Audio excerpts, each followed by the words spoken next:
Welcome to the Curators Talk for Stand Up FG, Latinx Youth Activism in the Willamette Valley, curated by Chicanx historian and educator and mi compa Israel Pastrana. My name is Alfredo Moreno, and I'm a board co-chair at the Five Oaks Museum, and I'm proud to be moderating our discussion this evening. Gracias a todos por estar aquí. Thank you all for being here. A few housekeeping notes about our program tonight. We are recording, so feel free to turn your cameras on or leave them off, whatever your preference, but please do stay muted. That button can be found, of course, on the bottom left of your screen. We encourage you to use the chat, however, for comments, questions throughout the event, and if time allows, we hope to hear your questions later on in the program. So, as we begin this event, we encourage you to stay in your body by connecting with your breath. Our bodies are a part of the land and ecosystems of the earth. The museum itself rests within a valley bounded by mountains and shaped by a slow-moving river. The river bends and curves and loops around. The river does not hurry, yet the river persists. Within this valley are also wetlands, oak trees, and all of the bodies and creatures that have always lived here. This is Kalapuyan land. Since time immemorial, Kalapuyan knowledge and lifeways have embodied the truths that this land holds. Native people have always been here, are still here, and will continue to be here. The museum, our collection, and the building that houses them were created by and for settlers and their belongings. For those of us who are guests on this land, we acknowledge that the harms of settler colonialism and extractive modes of taking are legacies which our work must account for and reckon with as we seek to enact justice. The Five Oaks physical site where our namesake comes from is a grove of historic trees situated near the museum that has been a gathering place for over 500 years. The site holds the complex and intersectional sense of place and community identity that our work aspires to. And we honor all of these things with our presence here at this time and with our shared work at the Five Oaks Museum. Now, I would like to introduce Israel Pastrana. Israel is a Chicanx historian and educator from the San Diego-Tijuana borderlands. His teaching practice employs place-based pedagogical approaches that center the history and lived experience of Black, Indigenous, and communities of color. In 2018, Pastrana worked with student activists to found Portland Community College's Ethnic Studies program. Tonight's Curators Talk has been organized in conjunction with a beautiful exhibition curated by Israel that explores the circuitous routes and roots of Latinx youth activism here in the Willamette Valley. So thank you all again for being here tonight. And thank you to everyone who is watching this. If you weren't able to make it, I have to tell you all on a very personal note, exploring this exhibition was an emotional experience for me. And on a more personal note, I see that my mother is here in the audience tonight, so she knows this well. But as a young guy who internalized a profound sense of my otherness while growing up in Southern Oregon, the catharsis and outpouring of pride that was documented in this exhibition was extremely powerful. The themes revealed in Stand Up FG are so important, not just for Chicano, Mexicano, Latino, Latinx, gente in Oregon, but anyone who is motivated to better understand what diversity, equity, and inclusion work looks like beyond today's checkbox. So you know I'm excited to kick off the conversation, and I hope you are too. Vámonos. Let's do it. Alfredo, Okay. Thank you for that beautiful introduction. Yeah. I'm so excited to be in conversation with you. And I know that you've got some questions for me today, but I just want to take a quick second to really thank the whole Five Oaks staff for all of the wonderful assistance and support that they've given me in being able to create this exhibition. It's just such an honor to be able to share this story and to have that platform. And I'm just so grateful for everyone involved in the museum. And it's just so wonderful to be here and to finally, have the exhibition out there into the world and to be in conversation with you and so many other folks in the community about this work is just great. Well, thank you, and absolutely, this is a lot of people working to put something together like this. So I'll tell you what, I'm just going to start with really the big basic question of why did you decide to explore this piece of Oregon history? What drew you to it? Yeah, Alfredo, I didn't really know a lot about the history of the Latinx community in Oregon before I moved here. I had actually lived in Eugene for 2 years while completing my undergrad. And so I had the experience of being a Latinx person in the Pacific Northwest, but I didn't really know a lot of that history. I had read a couple of textbooks in graduate school that talked about the experience of braceros, right? Braceros being migrant farm workers that came to Oregon and to Washington and to some extent Idaho, mostly during the World War II period to do migrant seasonal farm worker labor. And that's really in many ways the kind of origins of the kind of modern Latinx community here in the Pacific Northwest. So I had that context, but I didn't really know much else. I didn't know, how that migration had continued into the 1970s. I knew very little about the ways in which NAFTA, the North American Free Trade Agreement, had affected migration patterns from, central and southern Mexico to the Pacific Northwest. And it was really getting here and interacting with students and learning about their stories that was kind of the beginnings of me getting to know that history in a new and in a different way.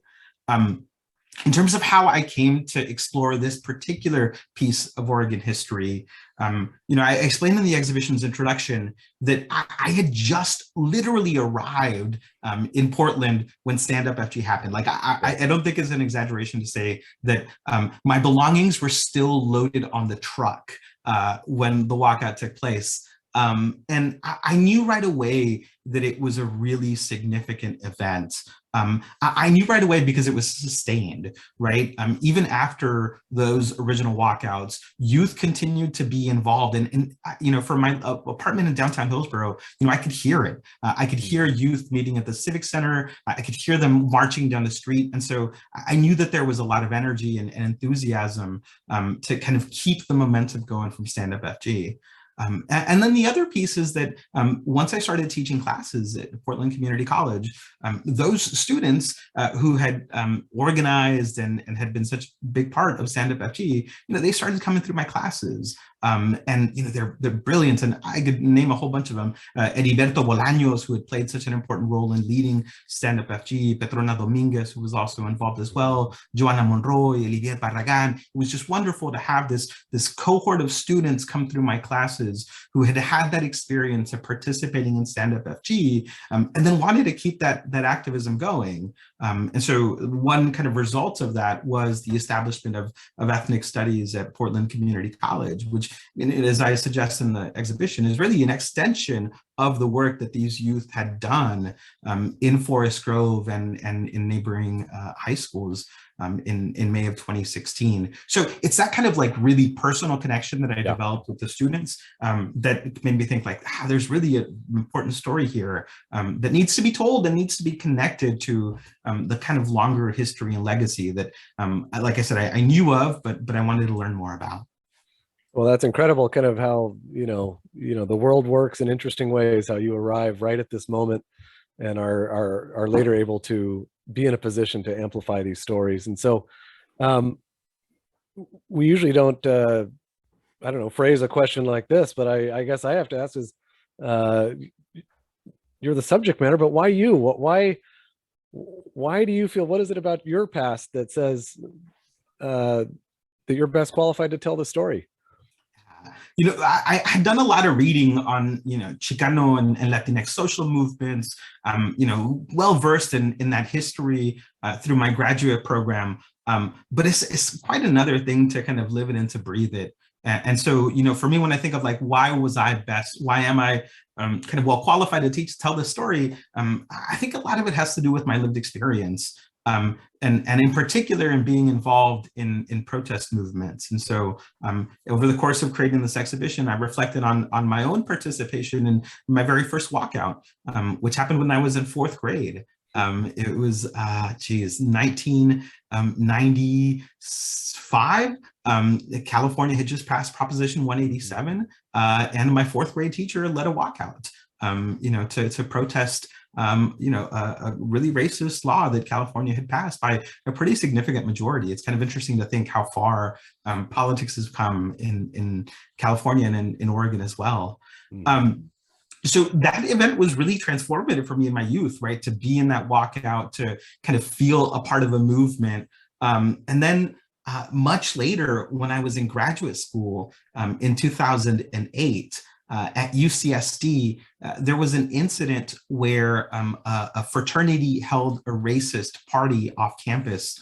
And the Black Student Union, working together with Latinx students, shut down the school for over a week.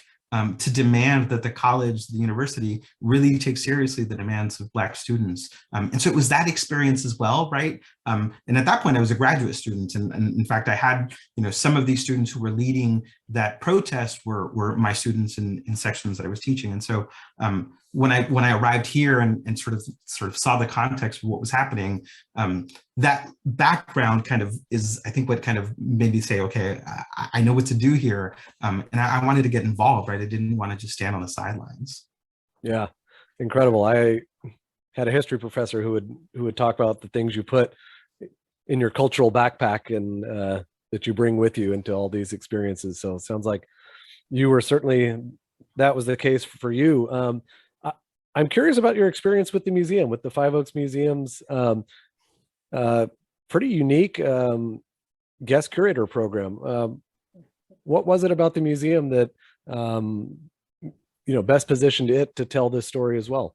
I think Victoria can vouch for this, but since I teach at the Rock Creek campus, I pretty often would just wander into the museum and kind of, wander around and look at the beautiful exhibition when This Is Kalapuyan Land was up. And so I always knew that I wanted to do something in collaboration with the museum. No idea what that would look like. And then when the email reached me inviting folks to apply for the guest curator program, and it was super serendipitous, right? I had this project in mind. I was already working with students to create a kind of archival project to document the history of Stand Up FG. And so it was this, just kind of beautiful coming together of opportunities.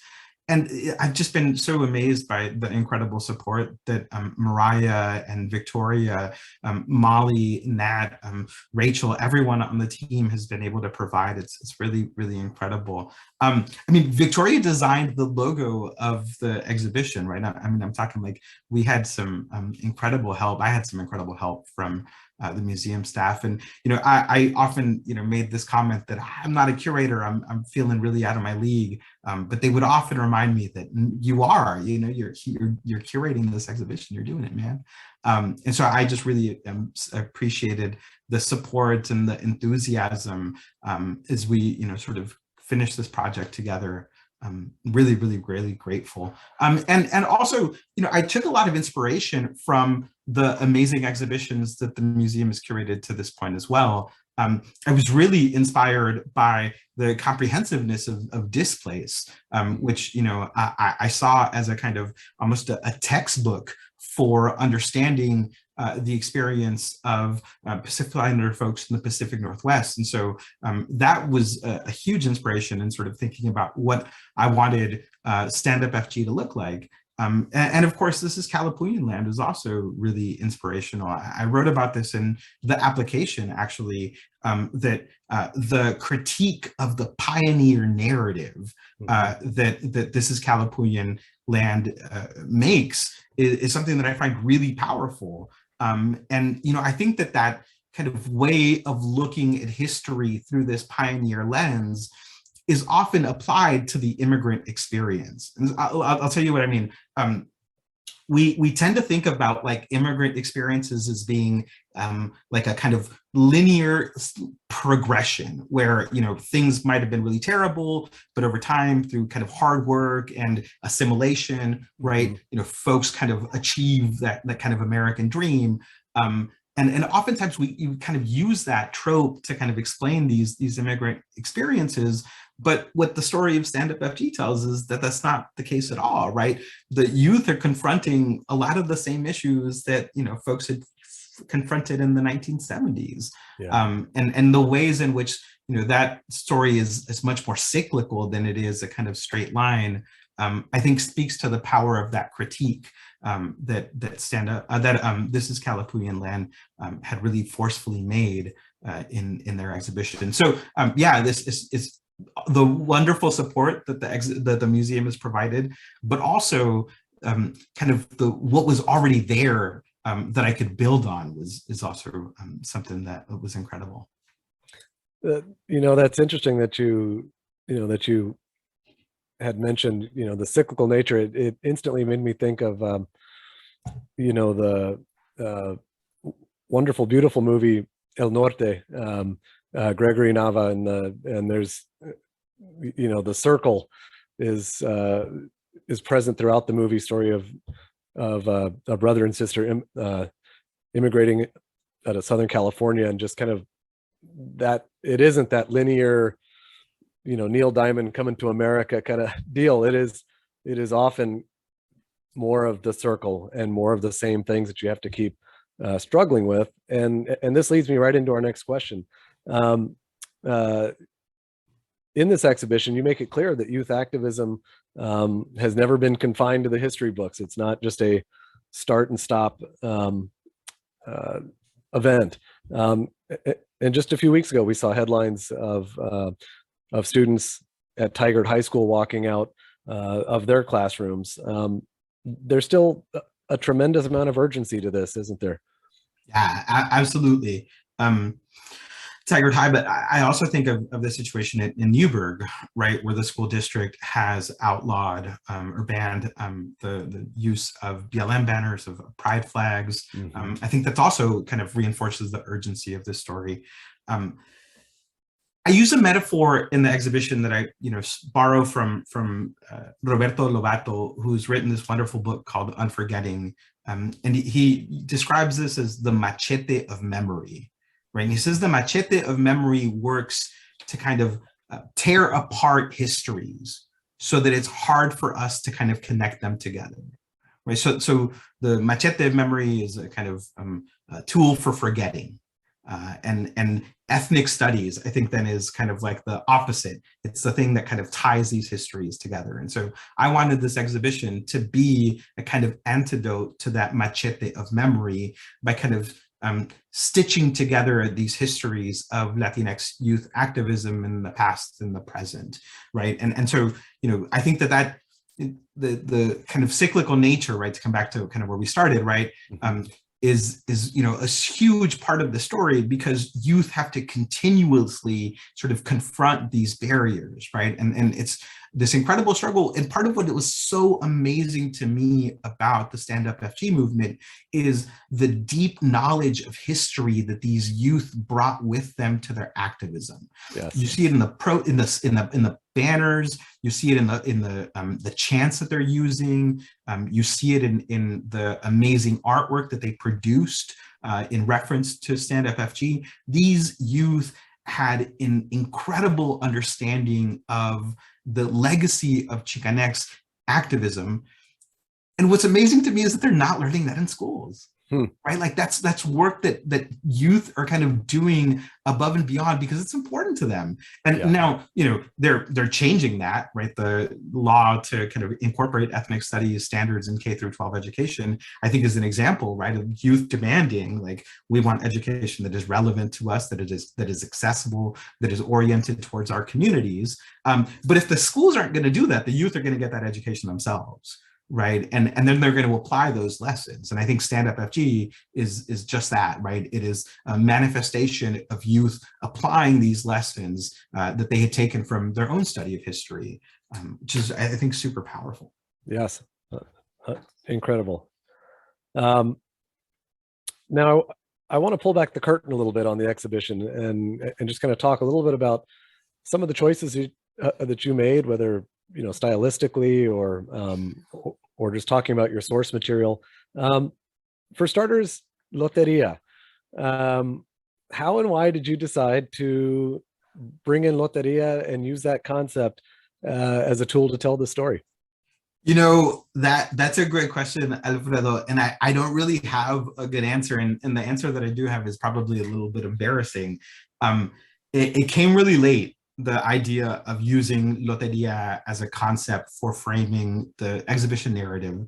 And the way that it came about is that, you know, I, being a historian, ended up writing this just really long document that was like the history of stand-up FG. And I shared it with the museum staff, and they were like, "This is great. It's not an exhibition." And so I just like sat with that feedback and really thought about like, how do I take this thing that I've created and present it in a way that is accessible, that is relevant to the folks that I wanted to speak to. And, you know, una noche, just in the middle of a dream, Alfredo, it just came to me like, and I'm not the first person to use the Loteria concept to, you know, to apply it to pedagogical purposes, right? But it just seemed like such a kind of natural way of telling the story, but also of creating a kind of, and this is maybe getting a little bit in the weeds, man, I'm kind of nerding out here, but of creating a model of culturally sustaining pedagogy, right? Like I wanted something to be able to share with my colleagues and say, this is how you can create an assignment or you know, in this case, an exhibition that is culturally responsive, that uses the knowledge. This is the point that you made about the backpack, right? That uses the knowledge and the history, the traditions, the culture that students of color bring with them, and see that as an asset. And so, you know, in my classroom and in my colleague Christine Weber's classroom, Christine she teaches art history. We've actually used this concept for our students, right, where they're creating their own Loteria cards. You know, in my class, it's Loteria cards that have something to do with the history of Mexico. In her, it's you know, they have something to do with the history of the humanities. But I think it's a really kind of neat way of extending this culturally sustaining pedagogy and making it accessible to lots of folks. And that's, I'm stoked with it. The minute that I figured out that this is what I wanted to do, I then had to figure out like, okay, how are we going to get the art? And so that was the kind of next big challenge, because, you know, it was go time and, you know, I just had this brilliant idea. But now we had to figure out, you know, who's going to make this happen. And I'm really grateful to the artists who came through. Yeah, well, let's jump into that. I mean, the artwork in this exhibition jumps off the screen, I think, as you're, you know, it being a virtual exhibition, as you're scrolling, you know, your senses are kind of peppered with the imagery and the music as well. Can you tell us more about how you selected it, what and what role the art and the music played in telling the story? Yeah, so you know, I had a lot of photographs of the walkout, specifically the walkout at Forest Grove High School, because a former student of mine, Christian Calzada, had been there and had taken these incredible photographs and shared them with me long before, you know, getting involved with the museum. Actually, as part of an earlier documentation effort. And, you know, as I was scrolling through those photographs and some of the videos that he took, you know, I was struck by the incredible artwork that students created to sort of put on display during the walkouts, or to share on social media, right? So young artist Natalia Bermejo created this beautiful artwork that she shared on Instagram that had all of the high schools that walked out kind of stacked on top of one another to kind of show the support that was kind of coalescing around Stand Up FG. And so that artwork that students had created to share during the protest was really a big part of the exhibition. And I wanted youth, I wanted students to be involved. Vanessa Virgil, who contributed art to the exhibition, was a student in 2016 who participated in the walkouts. Kadish Oaxaca, who was my research assistant, also created some wonderful art that she had intended for an exhibition that, because of COVID, didn't get to happen. And so I was really proud to be able to display her art. And then I also wanted to have these local artists be in conversation with others whose art, I think, spoke to some of these questions of identity that youth were grappling with during the walkout. And so one of the images that really stuck out with me, and you see it a lot in the exhibition, is of these hybrid flags, right? Flags that contain both imagery from the US and Mexican flags. And I just love the way that sort of speaks to these kind of complicated questions about identity that youth are like I said, grappling with, and the artwork of Alejandro Macias, I think, really speaks to that. And so I was really honored that he allowed me to share some of his work in the exhibition. I wanted work that was going to appeal to youth. And so Precious Romo, who's a recent graduate of Reed College, created these wonderful comic strips that show these moments from various high schools where walkouts took place. Precious used the tweets that students had sent out during the walkouts to construct the text for her comic books, which I thought was really neat, right? The ways in which she was using, and other artists did this as well. Joaquin with the music. Joaquin Lopez is one of two Portland Creative Laureates, and he created songs for the exhibition, two of which he made using only the text of tweets, again, that youth had sent. And then a third song he created during a workshop where youth who had participated in the walkouts came together to sort of share their experiences. And from that, Joaquin created the lyrics for this really beautiful song. And so I'm just so proud of the art that's on display, but also the way that it speaks to, Alfredo, this is really important, right? That cultural backpack that you spoke to, these assets that the community brings with us. And I think that the art really is a reflection of the community wealth that we have both here locally in the Pacific Northwest, but also in the kind of larger Latinx, Chicanx diaspora. Yes. Thank you for that. That's a really essential part of the story that you told, for sure, and the viewer experience as well. I wanted to know a little bit more. You mentioned Twitter a couple of times. I'm curious about the sources that you used in creating the exhibition, and what some of the places were that you looked for source material. Yeah, so I'm really proud of the way that the exhibition is able to kind of highlight student voice throughout. So as you're reading through the exhibition, any text that's bolded is a direct quotation from youth. And I found those reflections often on social media, right? On Twitter, by searching the hashtag #StandUpFG. I found those in oral histories from folks that were there and have reflected on that experience. I had opportunities to speak with some youth, but Twitter was just such an important part of this exhibition because it really was the way that youth spread the word about the walkout, right? I think that's what distinguishes Stand Up FG from just about any other youth-led social movement I've ever learned about, is the very strategic way in which they're able to leverage social media to spread the message, right? And so, the night before the hashtag, the walkout takes place, the hashtag starts appearing on Twitter, and folks are using it to kind of organize and coordinate with other high schools in the region. And so one of the very first things that I did in creating the exhibition was to construct a database that had basically thousands of tweets that all contained this hashtag #StandUpFG. And then with the help of my research assistant, Kadish Oaxaca, she went through and, pulled out some keywords and also helped me organize those tweets by location so that I could know, okay, what high schools are, the most active in promoting this hashtag on social media.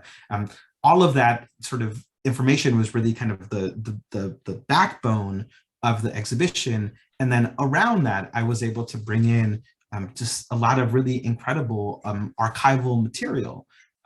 That was a lot easier than I anticipated. I thought that because of COVID, that it would be really hard to access archival material, but was just like struck by the generosity of archivists at Oregon State University, at Evergreen State College, and at Cal State LA, who opened up their archives and were able to sort of digitally reproduce these documents that I then used in the exhibition. And so that part's my bread and butter, right? If choosing artists was like really tough for me, if that really kind of tested me, the part of burying my head in 40-year-old documents to kind of think about this longer history, that part really comes natural. So that was a lot of fun and something that I hadn't done in a long time. And so it was really neat to kind of get my hands dirty back in the archive. And yeah, Mariah in the chat is saying, shout out to the archivists who were so generous. Absolutely, we really appreciate y'all. Yeah, that's the center cut fastball for a historian there to do that work. We've talked about this, but the student voice is everything in this story. What role did students play in the creation of the exhibition, in addition to being, sort of the subjects of? Yeah. So, like I said, wonderful research assistants from Kadish, who I met in my history of Mexico class, right? Like she's a student in my class. I actually had her brother as a student years before, right? I'm kind of getting to the point in my career at PCC where I start having, like multiple rounds of siblings. So already had established this connection with her because I'd worked with Jesus, her brother. And she shared with me that she was an artist and a curator as well. And shared some of the work that she had done. And I knew right away that I wanted her to be involved in the project. And so she really played a foundational role in all of this, right? Took on that kind of hard work of digging through the archives and putting together this incredible spreadsheet that I used for the exhibition. But I also had other students involved as well.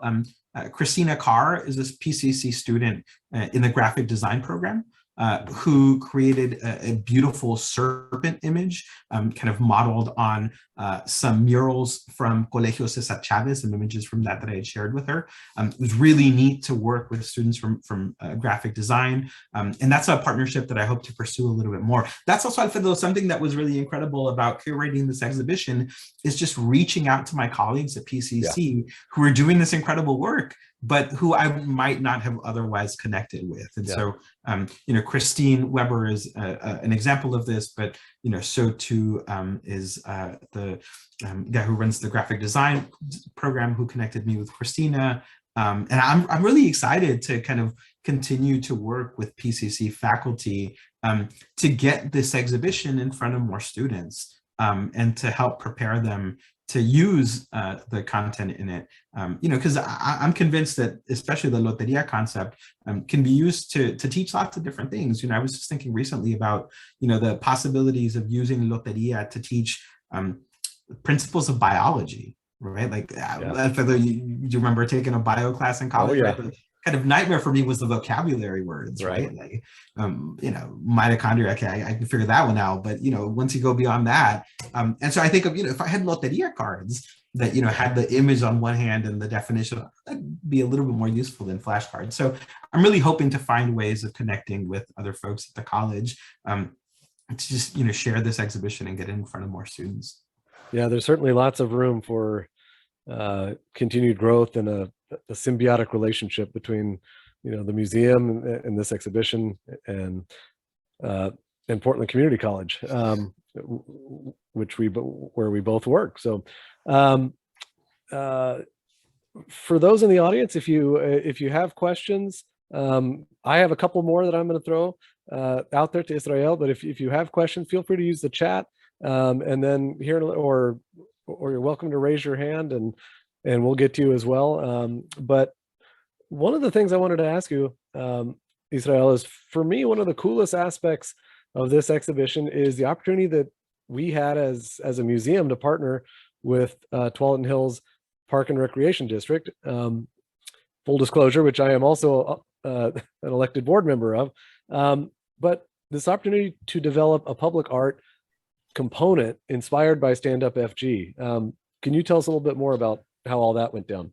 Yeah, absolutely. And it went down serendipitously, just like everything else in this exhibition. No, I'm so grateful to the staff at THPRD, Lulu Ballesteros especially, who's the cultural inclusion specialist, but the whole staff of the communications department has been so helpful in promoting this exhibition, in getting the word out about it. But the partnership with THPRD really started from a conversation that I had with Lulu about the exhibition and this idea that I had to create a walking museum, what I'm calling el Museo Ambulante, which isn't that original of a concept. It's actually based on the museum at our place model that had been established for This is Kalapuyan Land. But essentially, right, 10 printed yard signs spaced apart, right, that collectively share sort of key images from the exhibition and that visitors can interact with using QR codes by scanning their cell phones. And so one half of the collaboration with THPRD is that we will be placing 6 of these Museo Ambulantes, the 10 printed yard signs that, are kind of a mini version or a condensed version of the exhibition in these 6 locations across THPRD, which is really incredible to think about the ways in which, public space will be taken up with this incredibly, vibrant, work of art. And I'm just really proud of that opportunity to sort of fill public space with this important story. So that was one part of the collaboration, really, really neat, powerful. Those Museo Ambulante signs will also be going up in a couple of locations in Forest Grove. And it's also the case that folks will be able to order them if they want to put them, in their local, in their homes or in local schools. So that's something that I'm really looking forward to. Sorry, go ahead. Yes. Oh, no. Well, I was just going to say, and I mean, obviously the public art component has such a rich tradition of, Chicanx art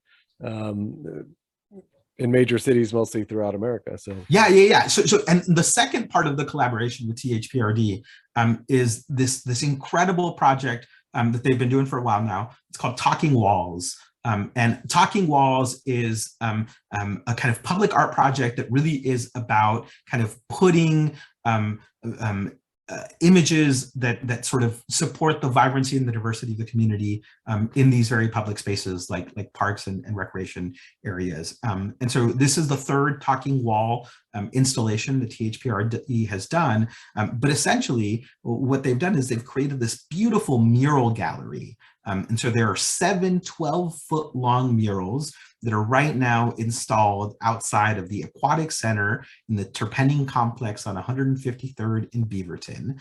And those 7 murals are all created by Latinx artists. Most of them are local artists, with the exception of one, Fernando Corona Mendez, who traveled here from Mexicali just this past weekend to install the 7th and final panel that is part of that mural gallery. That's something that I'm really proud of because Fernando also contributed some incredible art to the Stand Up FG exhibition.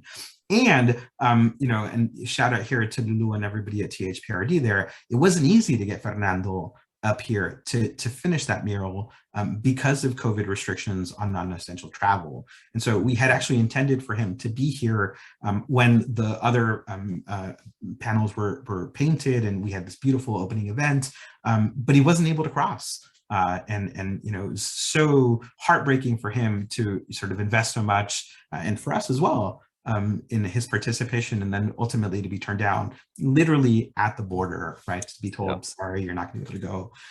And so this past weekend, he was here, painted a beautiful mural that really kind of incorporates imagery from Stand Up FG, but that also tells this incredible story about how the Latinx community is kind of bridging indigenous communities from as far south as central and southern Mexico, and communities here in the Pacific Northwest. And so I'm really proud of all of the murals, but I'm really grateful for Lulu and everybody else and their persistence to have Fernando join that project. Yeah, and I was there last night and happened to, and I hadn't seen them since I brought my daughter down to help paint. She was able to paint just one little part of a flower of one, but I showed her the finished picture and she said, boy, it came out even more beautiful than he said it would. And I encourage everyone to go down there, free to access, and to walk down and see. So we do have a question from the audience that came in, and it was this. It was, how can museums support Black, Indigenous, people of color curators? What advice would you give to someone who wants to try something like you did? Oh, wow. You know, I won't pretend to know what museums can do to support this work, because there's some folks that have been doing that work for a really long time, and I think that we should listen to them. So I'm really grateful for the space and the opportunity to tell this story. And in that sense, right, the more that we can sort of pass the mic to communities of color to tell their own stories, right, the better. And that's definitely what the guest curator program at Five Oaks is all about, right, is decentralizing whiteness in the ways that we tell these stories, but also sort of empowering community members to tell stories on their own terms. And so that, I think, is a really wonderful thing that the museum is doing, and I'm really glad and proud and honored to be a part of it. What advice would I give to someone doing this? And my advice would be to do it. I didn't really think, and I'm a trained historian here. I wasn't too sure that I could do this. But I just received so much support from the museum staff along the process, right? We were meeting bi-weekly, and there's just so much enthusiasm on their part to make sure that the project was finished, and that it was something that all of us could be proud of. And so, yeah, the advice that I would want to sort of kind of emphasize is lo puedes hacer, right? You can do it. More of us need to, right? Because it's an incredible opportunity to have the resources and the space to share these stories. And there's so many stories that need to be told here in Washington County, especially, right? Already, right? I'm not sure that I'm ready to do this anytime soon, but I was just having a conversation recently with a colleague of mine about the history of Spanish language radio in Portland, which is a fascinating history and connects to a much longer and important history of the role that the Spanish language press and media plays in immigrant communities. There are so many incredible stories that are worth telling, and spaces like this are so important for being able to do so. I'm really grateful that it exists. Yeah, it's an incredible idea. And, honestly, I'll be selfish and ask the question that I was really interested in, the differences and similarities between what the students were facing in the 70s, versus what they were facing in 2016. You did a great job of connecting those dots, but I was wondering just if you could spell out a little bit more about what was the same, what was different.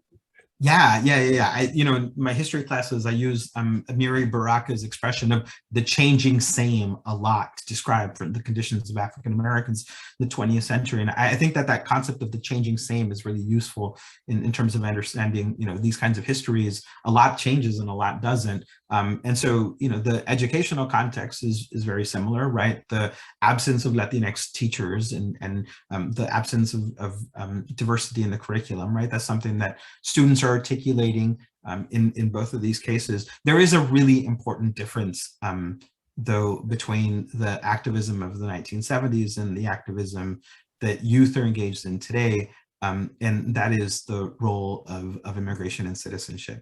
In the 1970s, most of the Latinx community, especially here in Washington County, were folks who had relocated here from Texas. And had with them, brought with them the privileges of U.S. citizenship. For a younger generation, especially those here today, they have to engage in this educational activism, and yet at the same time they have to do that cognizant of their own status and the challenges that sort of brings, and also the potential consequences. Yeah. Right. And so that's something that was really very conscious to me, especially as I work with these youth. that they're doing this incredible activism, and yet at the same time they're also doing it in the face of this tremendous amount of uncertainty and precarity in relation to their immigration status. And so, that's something that I wish I could have dug a little bit deeper into in the exhibition. But I really did want to highlight that in terms of the educational context, right? If you looked at the list of demands that students are making in 2016, it looks an awful lot like the list of demands that students were making in 1968. Yeah. I think it's really powerful to put those two images and ideas next to each other, and then ask why, right? Why is it that despite the fact that so much else has changed, seemingly this hasn't? You mentioned just, the desire to keep digging deeper in some of these areas with the last, 5 minutes that we have. Is there any stories that were out there that you said, I really wish I could have worked that in? That you left on the cutting room floor, so to speak? So many stories, Alfredo, so many stories that I wish I could have gone deeper into. I found this incredible archive of, this incredible archive of documents from Jose Angel Gutierrez, who is the founder of the Mexican American Youth Organization. He's one of the co-founders of La Raza Unida Party, in Crystal City, Texas. He's winning elections in the 1970s. In the 1980s, he's a professor at Western Oregon University. And there's not a lot of Chicanx professors or Chicano professors in Oregon in 1980, 1981. And so to dig through his papers and to sort of see the work that he was doing to recruit students to Western Oregon University, to try to highlight Mexican history and culture in the state, it's just amazing, right? And then to think of like, wow, I'm literally doing the same damn thing right now. It was just this incredible connection. So I wish that I would have had space to kind of tell that story a little bit more. The other thing that I really kind of was struck by was the arts, the Chicanx, the Latinx art scene in the Pacific Northwest in the 1970s and the 1980s, which is incredibly vibrant. Not just at Colegio Cesar Chavez, which I write about in the exhibition, but there's between Seattle and Portland just an incredible and vibrant artistic community. And in Evergreen State College in Olympia, Washington, they actually have an archival collection that includes photographs and actually like hundreds of works of art, original works of art by Chicanx Latinx artists with connections to the Pacific Northwest. And so if I had an infinite budget and an infinite amount of time, one of the things that I would really love to do, Alfredo, is to find a way to bring that art out into the community, because it's just sitting there, and there's just so much wealth, and it screams to be put on display in front of people. And so maybe that's something that I can take on in the next few years. But I've been really blown away by just the richness of the history of the Latinx community here in Oregon. And like I said at the start, right, like I knew a little bit about it, but after completing this project, there's so much more there. And I'm grateful to the museum for the opportunity to tell just this little slice of it. Well, mil gracias, Israel, for doing this work. As somebody who has lived on and off in the state for 20 years, speaking personally, and I know for many out there, the more we see these stories, the more exposure they get, the more we learn about what was going on before we were born, and what is going on with kids, now who are grabbing the flag. It just lifts all the boats, right? So it's really important work, and I'm really glad that this story has been told. I'm grateful for the museum, and I'm really glad I was able to be here tonight, to help kind of, as I said, feed you the rock and let you cook, man, let you score here. Appreciate it. I want to tell the folks listening, and anyone who's watching this later on YouTube, this work that we're doing here, this vital work happens with your support. So I hope that you'll please consider a donation to the museum. We're going to put a link in the chat. The Five Oaks Museum is an independent nonprofit. So these stories, these important stories, getting people from the community and giving them the wraparound resources, support that they need. The more support we get, the more of these stories that we can tell, and the richer and more vibrant. I would like to say, let's see, monthly donors of even $5 and higher make the biggest impact on our work. So please consider just a small monthly donation. So I'm starting to sound like an OPB guy. My apologies to everyone, but this is a wonderful organization. I'm extremely biased about it, and I know you are too, Israel. But I just wanted to say thank you to everyone who was able to make it this evening, and thank you, Israel. No, and thank you, Alfredo. This work happens because of you, and Felicita wasn't here a little while. There she is. I'm so grateful to y'all and your leadership. And again, thank you, Mariah, Molly, Victoria, Nat, Rachel, everyone at the museum. Appreciate all the help. Thank you all for joining us.